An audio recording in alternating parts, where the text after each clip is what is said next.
Lismore City Council knows how devastating extreme weather events have been for our community.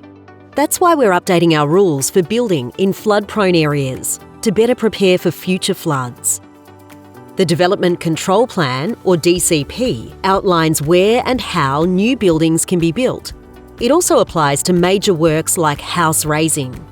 It includes details like minimum floor levels, flood-compatible materials, and structural soundness. As part of the new DCP, Council is considering raising its flood planning level.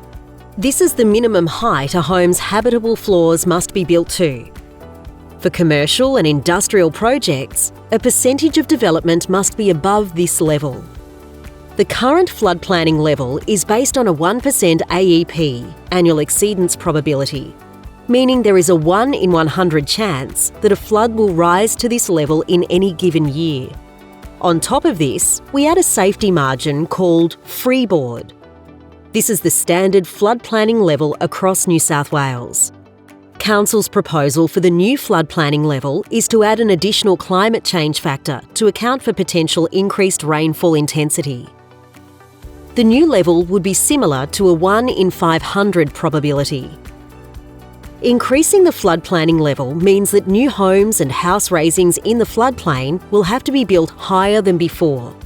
They'll be less likely to be affected by floods, which means improved safety and decreased costs of damage and cleanup.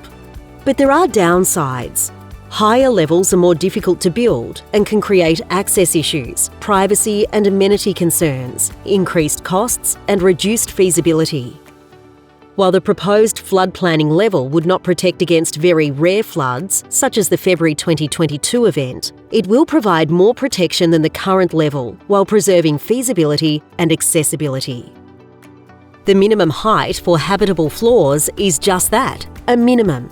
You can build higher as long as you comply with other regulations.